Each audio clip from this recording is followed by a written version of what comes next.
السلام علیکم ورحمۃ اللہ وبرکاتہ۔ علم النحو قسط نمبر 10 معرب اسماء کے اعراب بیان ہو رہے تھے، ان میں سے 5ویں قسم یعنی تثنیہ۔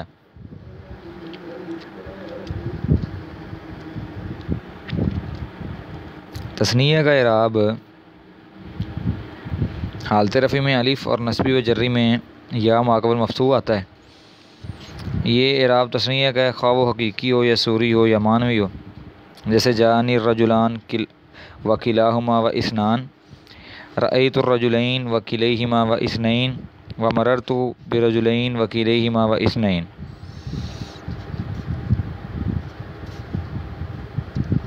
تثنیہ حقیقی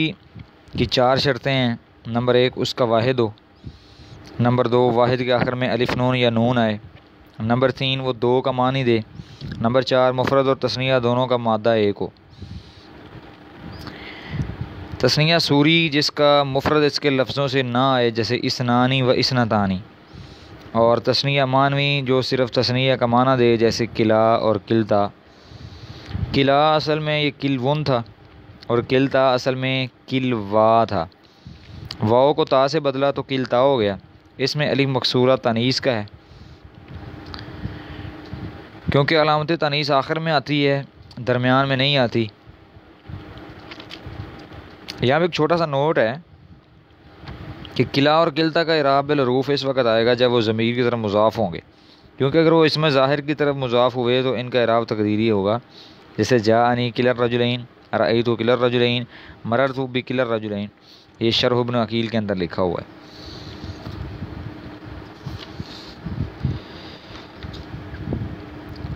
یہاں پر اس سے پہلے ذکر کیے گئے ہیں وہ اسماء ستہ مکبرہ کہ جن میں 3 حالتوں کا اعراب 3 حروف سے آتا تھا، تو اس میں 3 حالتوں میں اعراب 2 حروف سے آتا ہے، ایک الف سے اور دوسرا یا سے۔ اب آتے ہیں تثنیہ حقیقی کی تعریف۔ پہلی بات تو یہ ہے کہ یہ 2 پر دلالت کرے۔ جب ہم نے یہ کہا نا کہ یہ لفظ دال علی اثنین، ایسا لفظ جو 2 چیزوں پر دلالت کرے، تو اس کے اندر تثنیہ داخل ہوگا، جیسے الزیدان، اور وہ الفاظ بھی جو کہ 2 کے معنی میں آتے ہیں، یعنی 2 کے لیے وضع کیے گئے ہیں، جیسے شفعن جس کا معنی تھا دگنا۔ لیکن جب ہم نے یہ کہا کہ لفظ دال علی اثنین بزیادۃ فی آخرہ، ایسا لفظ جو 2 پر دلالت کرے اپنے آخر میں زیادتی کے ساتھ، صالح للتجریدی،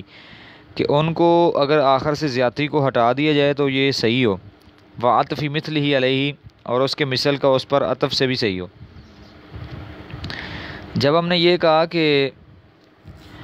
بزیادۃ فی آخرہ، کہ اس کے آخر میں زیادتی کی وجہ سے وہ 2 پر دلالت کرے، تو اس سے شفعن نکل گیا، کیونکہ شفعن کے آخر میں کوئی حرف ہم نے زیادہ نہیں کیا۔ اور جب ہم نے یہ کہا کہ صالح للتجریدی، کہ اگر الف نون یا جو بھی آخر میں تثنیہ کی علامت لائی جائے اس مفرد کے، تو اگر اس علامت کو اٹھا بھی لیا جائے تو اس کا مفرد باقی رہے، تو اس سے اثنان ہی نکل گیا، کیونکہ اثنانی کا آخر سے اگر الف نون ہٹا دیں گے تو اثنن کا معنی صحیح نہیں ہوگا، اثنن نہیں کہہ سکتے۔ اور جو ہم نے یہ کہا کہ وعطف مثلہ علیہ، تو اس سے بعض ایسے حروف ہیں کہ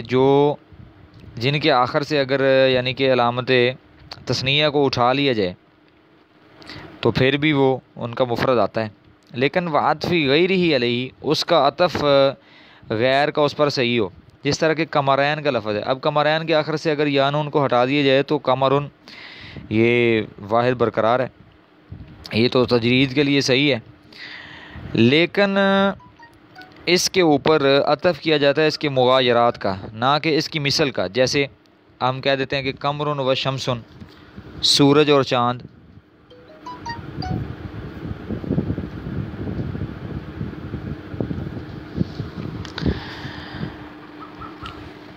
اب یہاں پر اس کا اصل میں جو قمرین کا لفظ ہے نا، اس کے اندر 3 چیزیں ہیں۔ مثنیٰ کے اندر شرط لگائی جاتی ہے تثنیہ کے اندر یہ کہ اس کے مفردین کے لفظ بھی متفق ہوں اور معنی بھی متفق ہو دونوں کا۔ اگر وہ اختلاف کریں لفظوں کے اندر، حروف میں یا حرکات میں یا معنی میں، تو ان کا تثنیہ وہ تثنیہ نہیں ہوگا علی تحقیق۔ صحیح بات یہ ہے۔ اس کی بہت ساری مثالیں ہیں۔ اب ہم دیکھتے ہیں کہ جو دو مفرد جو ہیں وہ حروف کے اندر مختلف ہونا، جیسے شمس و قمر، یہ دونوں حروف کے اندر مختلف ہیں، تو اس کو تثنیہ بنا کر قمرین بھی کہہ دیا جاتا ہے۔ اور جس طرح کے صحابہ کرام میں سے حضرت ابوبکر، حضرت عمر کو عمرین بھی کہہ دیا جاتا ہے۔ ان کے دونوں کے مفرد حروف میں الگ الگ ہیں۔ اور اب اور ام یعنی باپ اور ماں کو جب ہم تثنیہ بولتے ہیں تو ابوین بھی کہہ دیتے ہیں۔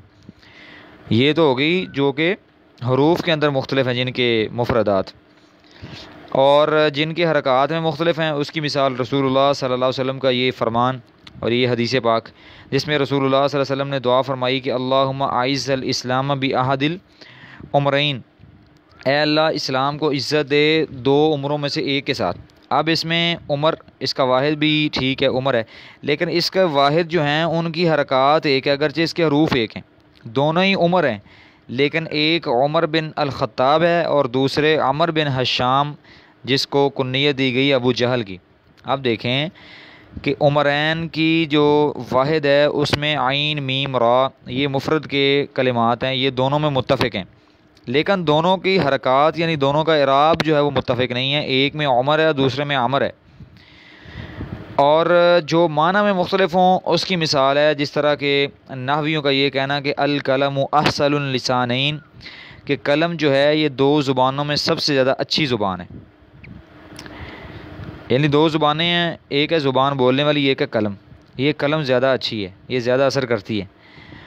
تو یہ تثنیہ حقیقی نہیں ہوگا، بلکہ یہ تثنیہ کے ساتھ ملحق ہوگا جمہور کے نزدیک۔ یہ بحث تھی یہاں پر جو قمرین کا، یعنی کہ اس کے مغایرات کا اس پر عطف کیا جائے یا اس کی مثال جو ہوتی ہے اس کا عطف کیا جائے، یعنی کن کن چیزوں کا عطف اور کس کس طرح اس کا اختلاف ہوتا ہے۔ اب آ جاتے ہیں کہ جو تثنیہ کے مشابہ ہیں، مشابہ کون کون سے ہیں جی اس کے؟ ہر وہ اسم کے جس پر تثنیہ کی یہ تعریف لازم نہ آئے اس کو اس کا مشابہ کہتے ہیں، لیکن وہ دو چیزوں پر دلالت کرے، زیادتی کے ساتھ یا اس کے مشابہ ہونے کے ساتھ، تو اس کو ملحق بالمثنیٰ کہہ دیتے ہیں۔ جس طرح کہ کلا، کلتا، اسنانی، اسنتانی، یہ سارے ملحق بالمثنیٰ یعنی تثنیہ کے ساتھ ملحق ہیں، ملائے گئے ہیں۔ اس کی وجہ یہ ہے کہ ان کے اوپر تثنیہ کی جو تعریف ہے وہ صادق نہیں آتی، لیکن کلا اور کلتا کو اس وقت تک ہم تثنیہ کے ساتھ ملحق نہیں کر سکتے جب تک یہ ضمیر کی طرف مضاف نہ ہو، ضمیر کی طرف۔ جس طرح اس کی مثال دیکھ لیں کہ جاءنی کلاہما، یہ رفیع حالت میں، رأیت کلیہما نسبی حالت میں، اور مررت بکلیہما جری حالت میں۔ اور دوسری کلتا کی مثال دیکھ لیں تو جاءتنی کلتاہما رفیع حالت میں، اور رأیت کلتیہما نسبی حالت میں، اور مررت بکلتیہما جری حالت میں۔ ہاں اگر یہ ظاہر اسم کی طرف مضاف کر دیا جائے نا اس کو، کلا کو یا کلتا کو، تو یہ پھر الف کے ساتھ ان کا اعراب آئے گا، رفیع حالت میں بھی، نسبی حالت میں بھی، جری حالت میں بھی۔ اس کی مثال اس طرح ہے جاءنی کلا الرجلین وکلتا المرأتین ورأیت کلا الرجلین وکلتا المرأتین ومررت بکلا الرجلین وکلتا المرأتین۔ اور اسی وجہ سے یہاں پر مصنفین نے یہ لکھا ہے، نحات نے، کہ یہ اسی وقت اس میں شامل ہوگا تثنیہ میں جب یہ ضمیر کی طرف مضاف کیا جائے گا۔ یہاں پر ایک چھوٹی سی بات ہے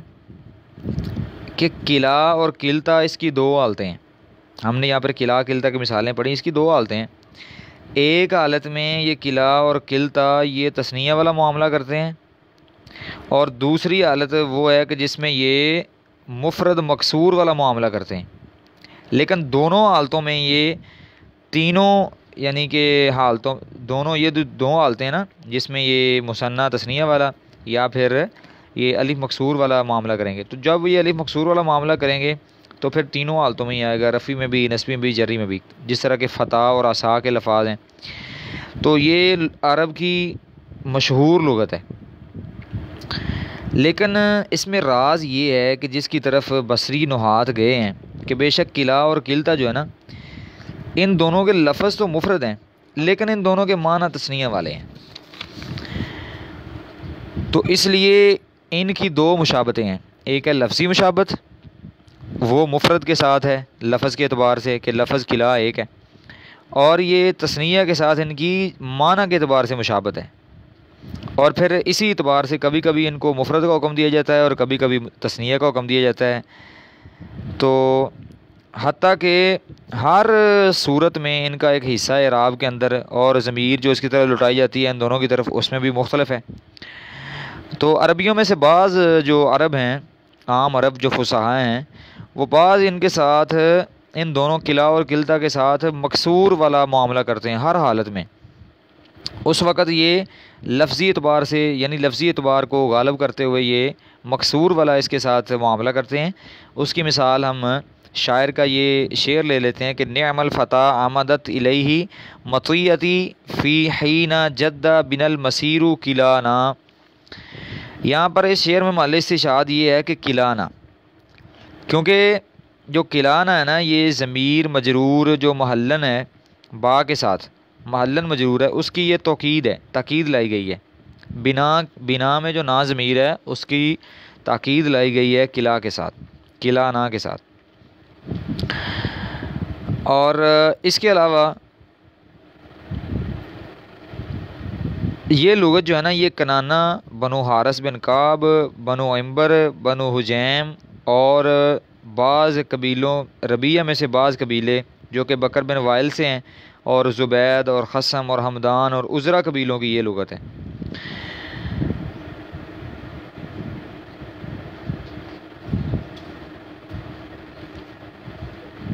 اس کے بعد آتا ہے جی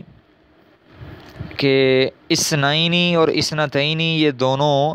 ابنینی اور ابنتینی کی طرح ہیں، کیونکہ اسنانی اور اسنتانی تو آپ کو معلوم ہے کہ یہ ملحق بالمثنى ہے، جس طرح کہ پیچھے بھی اس کا ذکر ہو چکا ہے۔ تو ابنانی اور ابنتانی یہ حقیقی مثنى ہیں، حقیقی تثنیہ ہیں، تو ان کے اندر یا جو ہے وہ الف کی نائب بنے گی مثنیٰ کے اندر اور ملحق بہی کے اندر جری اور نسبی حالت کے اندر، یعنی جری اور نسبی حالت میں ہم یا جو ہے اس کو الف کا نائب بنائیں گے، یعنی یہ الف کی جگہ پر یا آئے گی، لیکن اس کی شرط یہ ہے کہ اس کا ما قبل مفتوح ہوگا، جس طرح کہ رأیت الزیدین کلیہما و مررت بالزیدین کلیہما۔ جب ہم نے یہ کہا نا کہ اس کا ما قبل مفتوح ہوگا تو اس شرط لگانے سے یا جمع والی نکل گئی، کیونکہ یا جمع والی کے ما قبل مکسور ہوتا ہے، مفتوح نہیں ہوتا، جس طرح کہ مررت بالزیدین، لیکن یہ انشاءاللہ آگے جمع کی بحث میں اس کا تفصیلی تذکرہ کریں گے۔ خلاصتاً بات یہ ہے کہ بے شک تثنیہ اور جو اس کے ساتھ ملحق ہے اس کو الف کے ساتھ رفعی حالت میں اعراب دیا جاتا ہے اور یا کے ساتھ نسبی اور جری حالت میں اعراب دیا جاتا ہے، یہ مشہور ہے، مشہور اعراب۔ لیکن صحیح بات یہ ہے کہ بے شک اعراب تثنیہ اور اس کے ملحق کے اندر وہ تقدیری حرکات کے ساتھ ہوتا ہے، الف کے اوپر رفعی حالت میں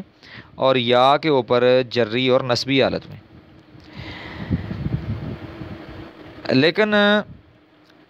یہ مصنف رحمہ اللہ جو ہے نا ابن عقیل، انہوں نے ذکر کیا ہے کہ بے شک مثنیٰ اور ملحق بھی یہ دونوں کبھی الف کے ساتھ رفعاً اور یا کے ساتھ نسبی جری حالت میں، یہ ایک مشہور لغت عرب ہے، یہ اس کے اندر یعنی اس کا اعراب آتا ہے۔ لیکن بعض عرب جو ہے نا وہ تثنیہ اور اس کے ملحق کو صرف الف کے ساتھ اعراب دیتے ہیں، رفعی نسبی جری تینوں حالتوں میں، بس وہ اس طرح کہتے ہیں جاء الزیدان کلاہما، رأیت الزیدان کلاہما و مررت بالزیدان کلاہما، یعنی وہ اس حالت میں اس کو پڑھتے ہیں جی تینوں حالتوں میں۔ تو یہ میں نے بتا دیا ہے کہ یہ جو لغت ہے نا یہ کنانہ، بنو حارث بن کعب، بنو العنبر، بنو حجیم، بطون بن ربیہ، بکر بن وائل، زبید، خصم، حمدان، عذرا وغیرہ، یہ اس قبیلے کی یعنی یہ زبان ہے اور یہ لغت ہے۔ اور اسی طرح اللہ تبارک و تعالیٰ نے جو قرآن پاک میں فرمایا کہ ان ھذا لساحران، تو اس طرح یہ بھی ساحران کا لفظ بھی اس یعنی کہ زمرے میں آ جاتا ہے اس لغت کے اندر۔ اور رسول اللہ صلی اللہ علیہ وسلم کی حدیث ہے اس کی مثال ہے لا وترانی فی لیلۃ، ٹھیک ہے۔ اور شاعر کا قول بھی اس بارے میں آتا ہے کہ وتزود منا بین اذناہ طعنۃ دعتہ الہا بالتراب عقیم، یہاں پر حاضان اور وطران اور اذناہ اگر ان کو چلایا جائے نا مشہور لغت پر تو یہ پھر یا کے ساتھ ہوں گے، کیونکہ ان تمام تراکیب کے اندر یہ اولا بات یہ ہے کہ یہ اسم کا انا کا اسم ہے، ٹھیک ہے، اور دوسرا جو ہے وہ لا کا اسم ہے یعنی لا وطران فی لیلہ میں، اور یہ دونوں منصوب ہیں، اور تیسرا جو کہ مجرور با اضافت ہے جو کہ اس سے قبل ظرف آ چکی ہے اس کا، لیکن جو ہے نا آیت کریمہ ان ھذا لساحران، اس میں تو اور بھی بہت ساری تراکیب ہیں جو کہ عام لغت کے اندر اور اعراب القرآن وغیرہ کے اندر لکھی ہوئی ہیں، ان پر انشاءاللہ لب کشائی فرمائیں گے شیخ تنزیل صاحب دورہ تفسیر کے اندر۔ تو ہمارا تعلق چونکہ دورہ گرامر کے ساتھ ہے تو انشاءاللہ ہم اس کے اندر صرف اور صرف گرامر پر بات کریں گے۔